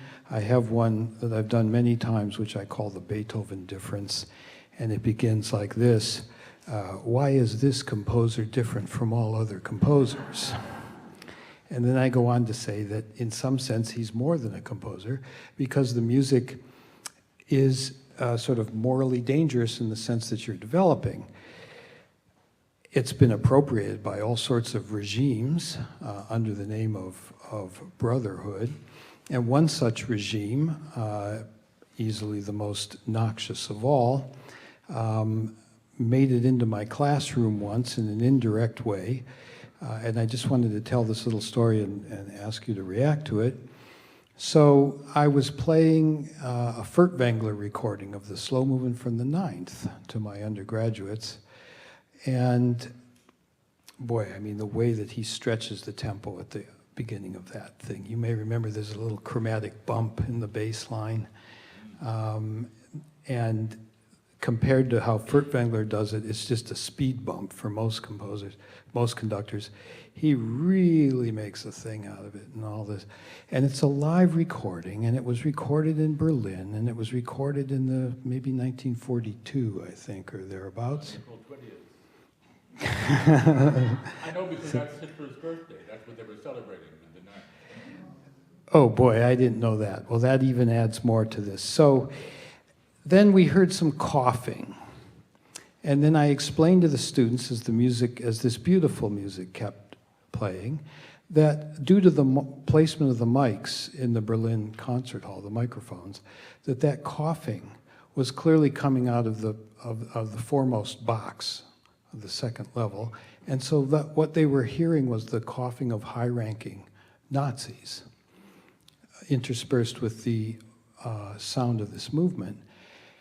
And as soon as I said that, one of my students went berserk. He said, "Turn it off now! Turn it off!" So I did, and that led to a discussion. It was a great example, perhaps, of the collision of ethical and aesthetic, and how difficult that is for us to process, particularly with a composer whom we've come to love, or at least I have, so deeply. And so this whole idea of the power of music, it's almost like a plutonium or something. It's really powerful, but also perhaps really dangerous. So what kind of a space are we in when we're listening to Beethoven with this kind of awareness of what his music has been used for? Ask me something easier, please. This isn't on, is it? Okay. I've used that performance too. The last 4 minutes of it, that is to say the end of the finale of the ninth, are available as a film on YouTube. I don't know if you've seen it, but about 500,000 people have. I know from seeing how many clicks, how many hits, because I've often used this in class to raise this very question. It was my favorite example. And I love particularly listening to not to the coughs of the high-level Nazis, but to watch them reacting when the chorus is singing, Alle Menschen werden Brüder. What does that mean to a Nazi? But it meant something because they were all very much inspired by it. And I'm sure they love Beethoven just as much as we do. And I am not prepared to say that our understanding of Beethoven is more authentic than theirs, because I don't know what that would even mean. An authentic understanding of Beethoven. I know that if we were going to judge the German canon by the reactions of Nazis, we would have to throw Beethoven out along with Karl Orff, because they were both very successful in Nazi Germany, as was Bach, as was Bruckner. We could keep Mahler, so that's a consolation. But that's why I say ethics and aesthetics are independent variables. Some things are both, the Greeks have a term, that's the origin of the title of Herder's treatise, Kaligona, kalon, which in Greek means beautiful, but in both the aesthetic and the moral sense. They combine the two senses in one word. And I'm saying that is not the case. I'm sure they had other words if they wanted to talk about those things independently, but to me, it's important to realize that ethics and aesthetics are not mutually correlated. They are independent variables. Something can be both good morally and aesthetically. Something can be good aesthetically but not morally, or the other way around. And I'm sure we could all think of examples of this. So is Beethoven good or bad? It all depends. It depends as much on who's listening and talking as it is on who's playing and what they're playing. Good answer.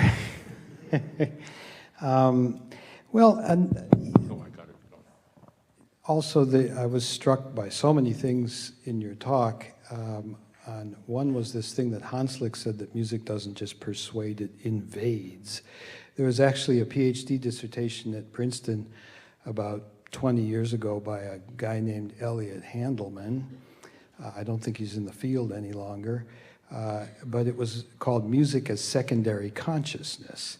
And it developed what we thought at the time was a slightly paranoid theory of music's cognitive ability to come in and actually take over your consciousness, like a computer virus would now, and kind of rewire how you're thinking.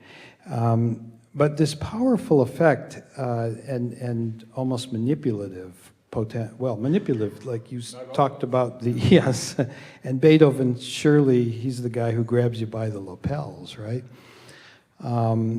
There's this very interesting privileged place that music has in our sense of our identities, I think. So I often say that we like who we are when we're listening to our favorite musics. But now listening to your talk, I'm wondering about this self-love. And is this self-love all bad in a sense, or is it this, that, and the other? Are you kind of saying that in terms of music being a powerful force on one's sense of one's identity, are you saying something along the lines of the unexamined self is not worth loving? Sorry. Thou hast said. I'll take it from you. But this business about self-love, if it means smugness or complacency or the idea that because I listen to classical music, I'm better than the people who don't, I think that is bad. I think that is morally reprehensible. And we hear it a lot, from people who are trying to defend classical music against its marginalization. I once wrote a very long piece for the New Republic. The last time I actually wrote for the New Republic, it was a long piece against 3 authors who were making cases like that. And I think that is terrible. So if our love for classical music gives us that kind of self-love, then music has harmed us. And it's one of the dangers of music, as I see it. And I don't think we should feel, therefore, that we are improved by music vis-a-vis others who don't have the same musical tastes as we. But if we get a feeling of exaltation from listening to music, and that makes us feel, at least for the duration of the music, happy or feel like we're in the presence of something transcendent, I think that's one of the things music is for. And what you said before about how music becomes, takes over our minds, you remember that line in one of Eliot's 4 quartets, where as you listen to a Beethoven quartet, you are the music, Right. while the music plays. I've had that experience. Yeah, absolutely. Afterwards, of course, I start being me again. So it doesn't last. It was good while it lasted. Yeah. But so we have a rare opportunity tonight we've been talking about the presence of music and the power of music and the danger of music and what that experience feels like for a listener. And now we're about to experience it thanks to a good friend who is actually going to perform some music for us here. And I'm talking about Adam Kent, who has agreed to perform a sort of bouquet of short pieces by none other than Shostakovich. A rather strong-smelling bouquet, as you'll see. These are early pieces of Shostakovich when he was living dangerously, you might say. Good. So I would like to welcome Adam to the stage with our thanks and our anticipation.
So we can take a few more minutes if you can stick around a bit.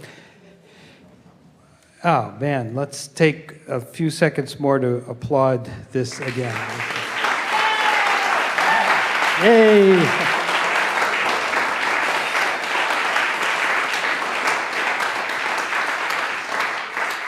I mean, to be able to bounce up onto the stage after sitting still for all that time and boom, just do what you just did, really brings the immediacy of the musical experience to us.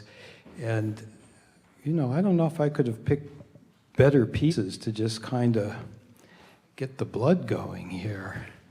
I'm so glad that you played Shostakovich and not Beethoven, for instance, because those pieces were all new to me, so the experience was really prickelnd, as the Germans might say, and packend, as well. We're throwing the Deutsch around. So we'd like to open it up. There's microphones on either side for your convenience if someone would like to ask a question or make a comment.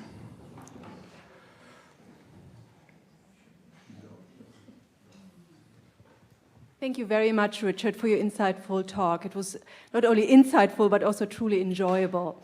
I like the elaborations on ethics, the work, and the listener very much. But when we started talking about Beethoven, I kind of felt that one component we really need to bring closer to our discussion, and that is the component of the performer.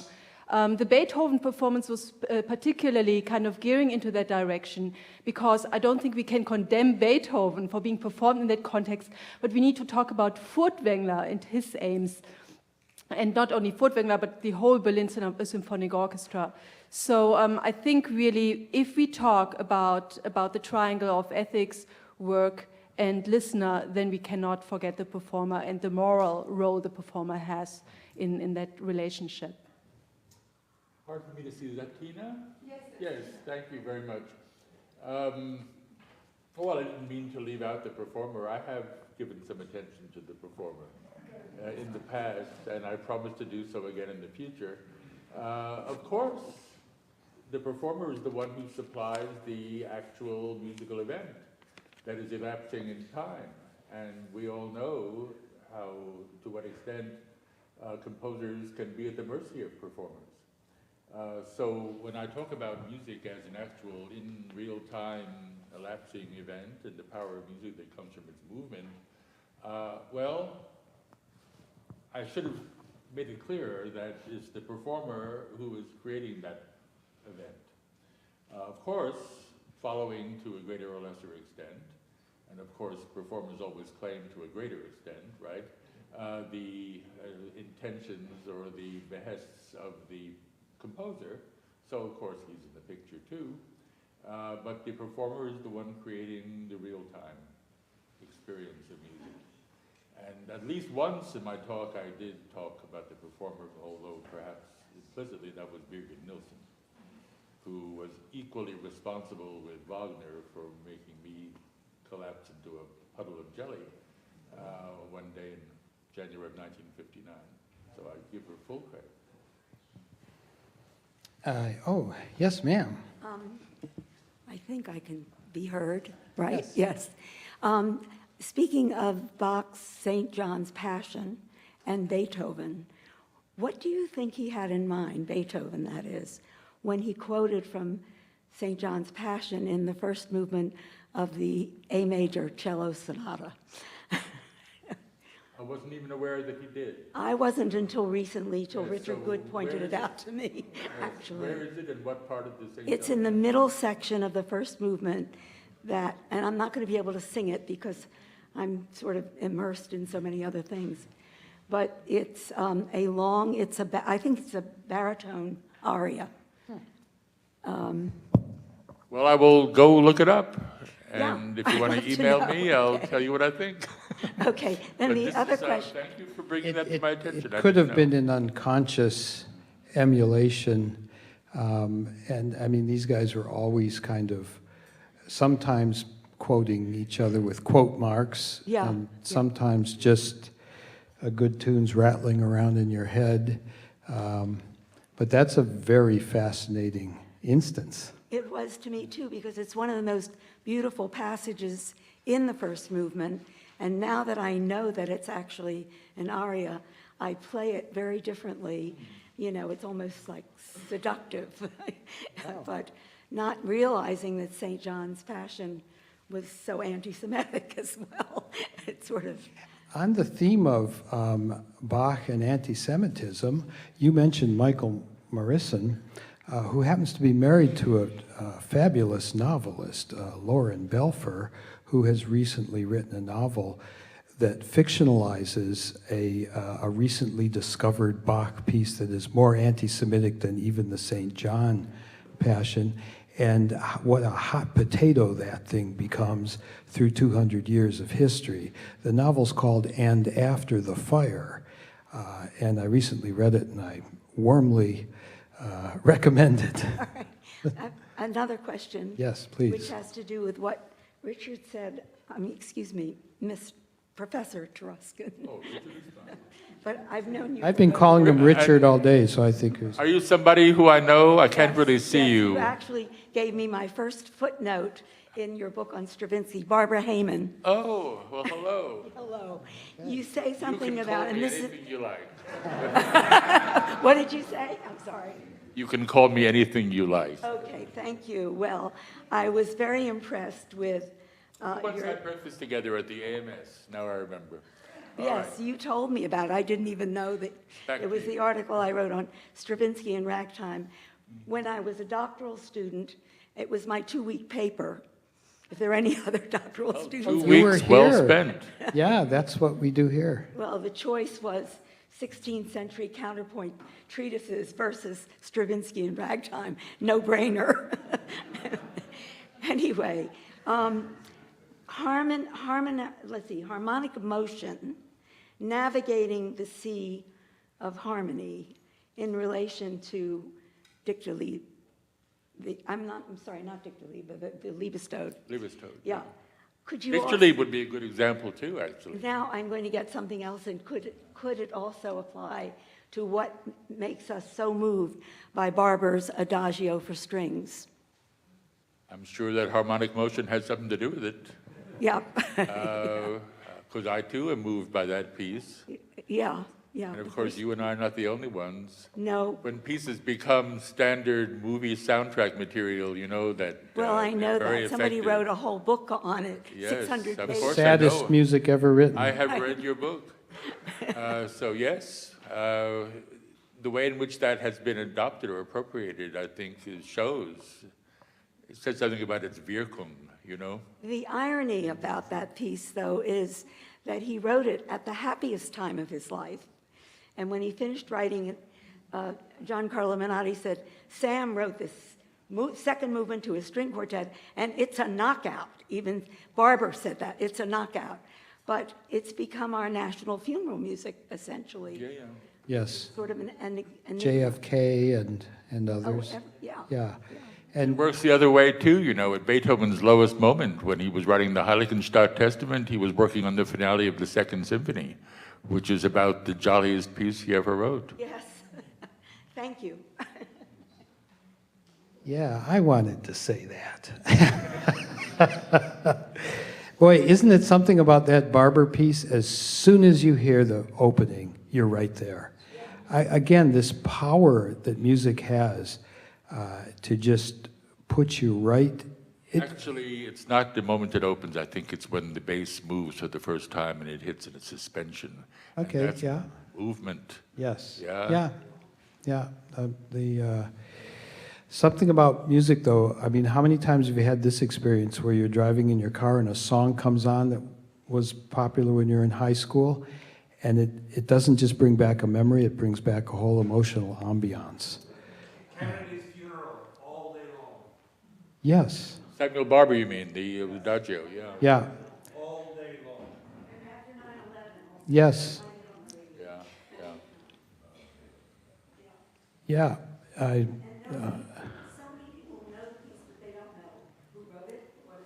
Yeah, because it's so popular in the air. Yeah, we have a question here. Hello. Thanks for great lecture. Richard, I'm Sig Rosen. I haven't seen you since Collegium days. We go back a million 70. Is there anyone here who isn't a 70. friend of Richard's? Well, anyway, I have a question, Richard, about amoral music and what the audience expects from amoral stories in music, such as Popeye. Popeye. Popeye, right. I think all the tensions are there. In the case of Popeye, yeah? Yeah. How would you think the audience played their part in the accepting of this? Well, I'm not going to say that everybody who went to see Popeye then went out and murdered their wives or exiled their former wives. But you know, what makes Popeye a problem is that poor Timiro, the last duet, is the most beautiful piece Monteverdi never wrote. Because you know it isn't by Monteverdi, it's by somebody else. People think it's by a guy named Socrati. But it's always performed as the last number in Popeye. And once you've heard it, you know, it's transfiguring. It's so beautiful. It's a you know, a chaconne. It's one of those hypnotic pieces. And obviously, the dominant mood that the opera leaves you with is the consummation of their great passion and their joy. But you know, it's a terribly immoral act, or a series of terribly immoral acts that has led them to that moment of joy. I agree. That's the problem. And if the end of Incarnazione di Popeye was not a great musical number, we wouldn't be asking this question and talking about it. It's only when it's a great piece and also morally dubious that it becomes, you know, important to talk about, it seems to me. And that's a really great example of a piece important to talk about. Are you sidling up to the mic? I am. I'd like to ask about Handel. You alluded, I assume, to Handel's Messiah, or maybe other problematic oratorios that I don't know about, in relation to the St. John Passion. And it seems to me that that example differs from some of the others in that its moral problems are obscure and difficult to perceive if you do not work to exhume them.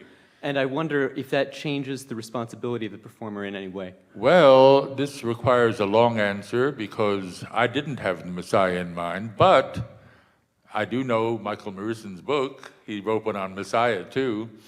And I have a very different feeling about his intervention in the case of Messiah from his intervention in the case of St. John Passion. I really love the book on St. John Passion, and I have mixed feelings about the book on Messiah. Because, well, what he pointed out is that the selection of texts for Messiah, which were by Charles Jennens, a friend of Handel,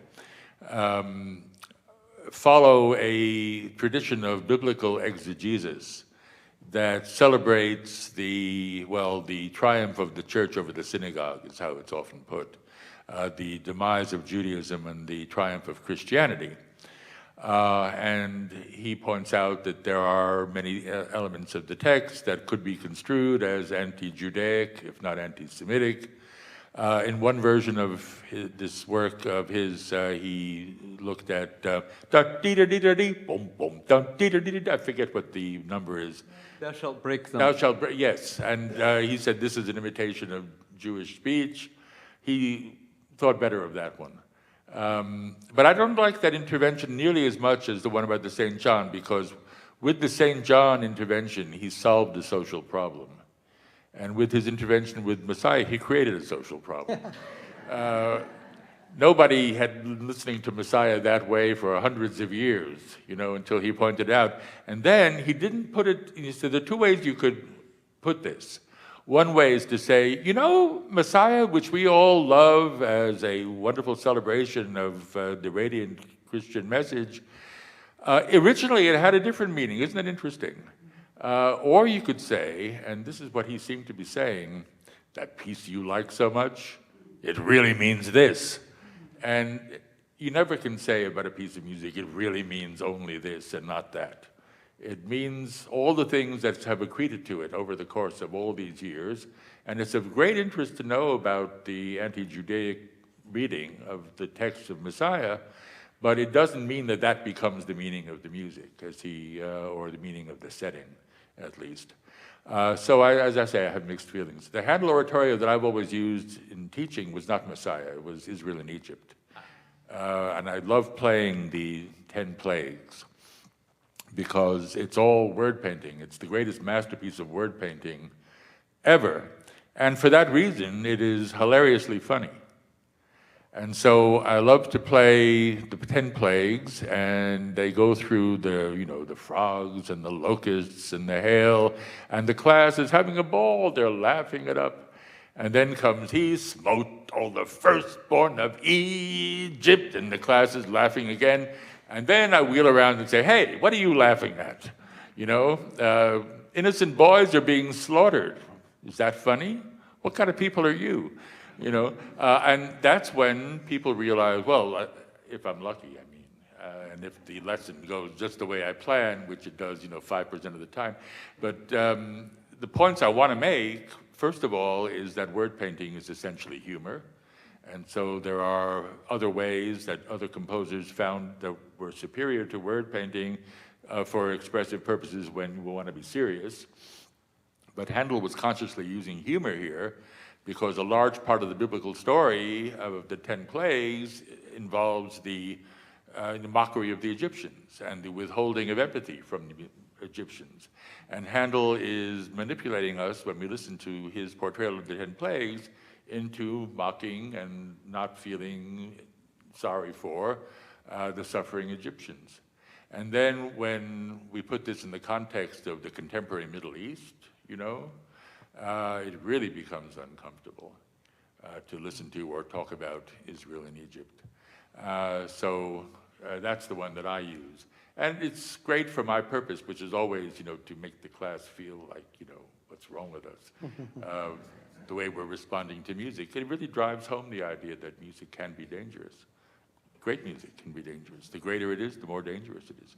Well, I'm about to make myself the most unpopular person in the room by sadly reporting that it's time to stop. But before we do, I would love it if we can all acknowledge the fabulous lecture we've heard tonight and taking these questions so beautifully. Thank you, Richard.